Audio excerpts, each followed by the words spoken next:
Hello again. This is the second video in this series. The first video focused on tools, and this one will focus on cleaning supplies and materials. Now for some cleaning supply items.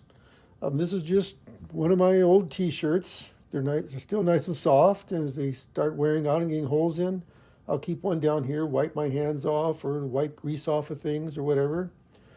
This is a facial rag, which you can find in the beauty supply section of many stores.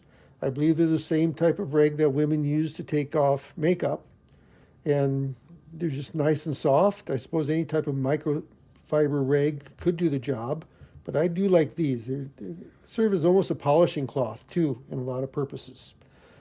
Your standard Scotch-Brite abrasive pad, nothing real abrasive, so it can be used for a lot of different things. Obviously, you don't want to use it if it's going to leave permanent scratches on plastic or something like that. That wouldn't be good. But cleaning their armature, if you're giving your engine that type of cleaning a lot of metal areas, it can be very good for. These are cuticle sticks, I believe is what they're called. And they have two different ends on. One is kind of a slanted end, one is standard end, point. And you can use them for cleaning your fingernails if you want to, but I use these if I'm cleaning up an engine and I've got a lot of grease to get out from the gears. This works very nicely for reaching in there and getting that out. And really between the two tips, they can be used for a lot of cleaning purposes and getting into things, little corners and stuff that would otherwise be hard to get into. And I have two different sizes of Q-tips that I always keep on hand. One a miniature style, which you can find in hobby shops, and then the standard Q-tip that you can find anywhere. All very useful little things to have around. I also keep some pipe cleaners around, and I don't need them very often, but I figured it'd be easier for me to just show you what I do with a pipe cleaner rather than try to explain it. So here's the bracket off of a steam engine. This is off of a Hudson.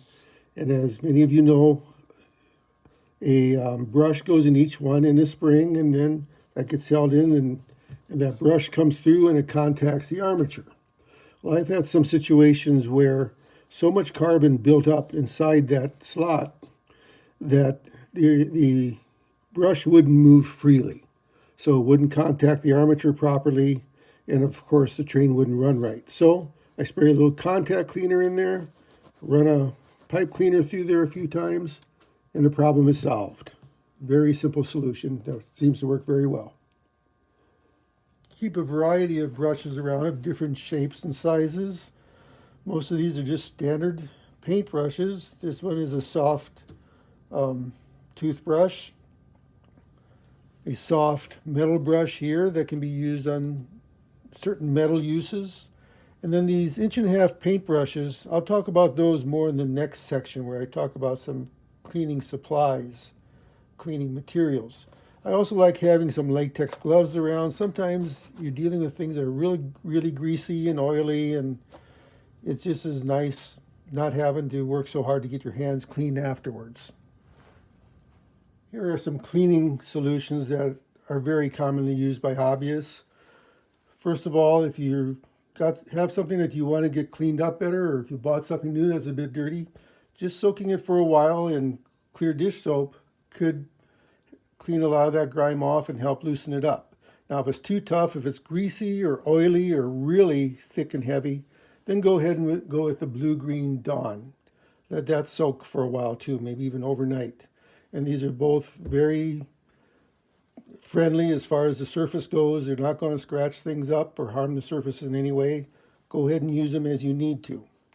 After I get my item cleaned up with these, then I'll also use something like a cleaning spray. Now this is Pledge, but there's many different companies you can use. Again, not polish, but just a cleaner.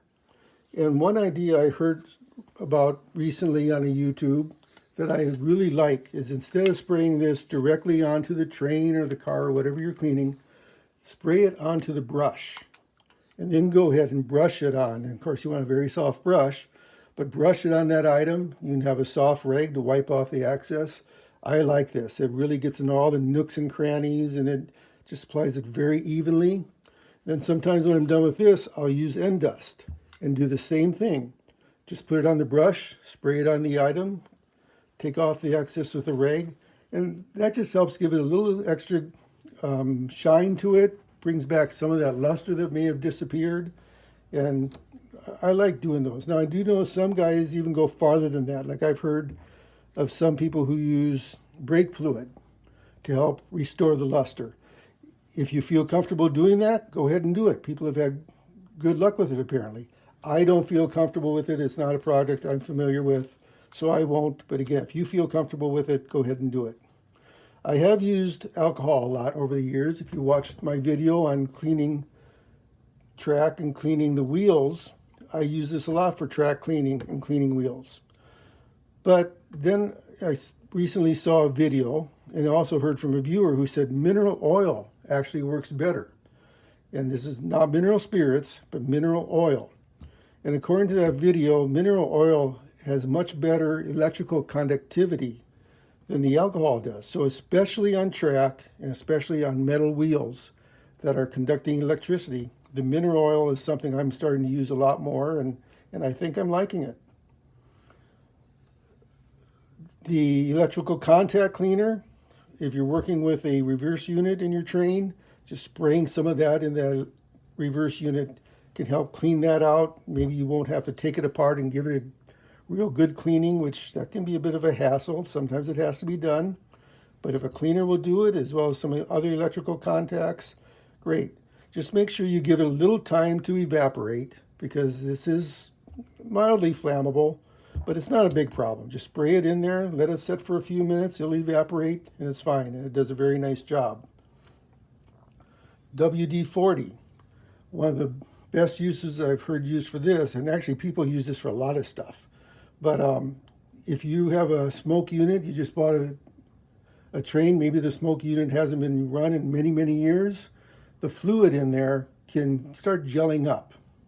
So then you can take some WD-40, spray it down the smokestack, let it sit for a night or two, and it'll loosen up that gel and help that smoke unit start working again. Obviously, if it's a bad wire or a bad wick, that's not going to help with that.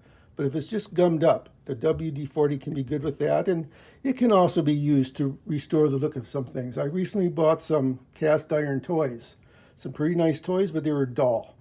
So I went to a local antique dealer and asked what I can do to bring them back to life. And he said, WD-40. And wow, they look much better now. And then this is just regular car polish. This is a Blue Magic, but you can use pretty much any car polish. I use that on my aluminum cars that I got with my Santa Fe set. And you wouldn't believe how dull and dingy this top was ahead of time. It was just a mess. And that wax cleaned it up. It looks just beautiful right now. So those are some items that I think are worth having on hand. Of course, I keep some lubricants on hand. This is my oil and my grease. The key with those is that they be lightweight and that they be plastic friendly, because of course you don't want them to damage the plastic that so many of our American Flyer items are made of. Some people can tell you exactly what kind of oil and grease they have. I really can't do that, but I don't worry about it, because as with many of you, I work with some vendors who know more about American Flyer trains than I could ever hope to know. So I just call them, I tell them what I'm working on and what I need, and I know that they'll send me the right thing. I also work with these two products, Microsol and Microset. These are designed for working with decals. The Microsol actually softens the decal a little bit, so you need to be careful with it, because you could easily tear the decal once you apply it. But what it does is it helps it adhere to all the little intricacies, such as rivets and things like that. And it does a great job of doing that. Then the Microset, after the Microsol has set, then the Microset is used to just help that decal be protected. You can find YouTubes about these two products that can tell you a lot more than I will take time to do here. But they are also two very good products if you do much work with decals, Microsol and Microset. So I'm going to finish this video with a couple tips. One has to do with some wiring. I have a relative who's an electrical engineer, and he works for a local electrical contractor. And I was working on a project a while ago, and I asked him if he had any 20 or 22 gauge wire, if that's the kind of thing they work with. And he said, oh yeah, they're working with that all the time. And a few days later, he brought me a spool of probably at least 75 feet of wire that was just scrap. They were going to be throwing it away probably eventually. So here's what it is. It actually comes, it's a 4-strand wire with a wound wire inside each one of these strands. You see the different colors that are there, so I can either use it as all 4 wires together, or I could cut the insulation off and I have 4 separate wires to work with. Either way, it's a lot of wire that's going to last me a long time, and it's very cheap, and it's going to stay out of the landfill that way. So I'd recommend, if you have any friends who are electricians, maybe you want to contact them, see what's in their scrap pile, and maybe there's some stuff that would be very useful to you, and they don't have to worry about throwing it away. Something else I like to keep on hand are these heavy-duty Ponytailers. Now you may be detecting a little bit of a theme here, because this is at least the 3rd or 4th item now that I picked up in the beauty care section of a store.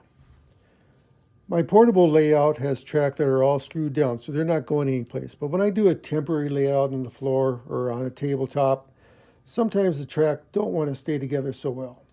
So all I have to do with these Ponytailers is put them around the ties at the end of each track, and those will hold together very nicely. I also have some pre-war O-gauge trains that use 3-rail track, and those can really be a bugger for coming apart very easily after a while. It works equally as well as for those. Just put them around those ties, and that's not going anywhere. Very simple solution to a very common problem. I hope you found these 2 recordings useful, and that you found at least one idea that you could use. I want to thank the people whose ideas I used in these videos, and I wish I could remember who they all were, but unfortunately I can't. So I want to thank you for putting out your own videos and giving me some of these ideas that I used.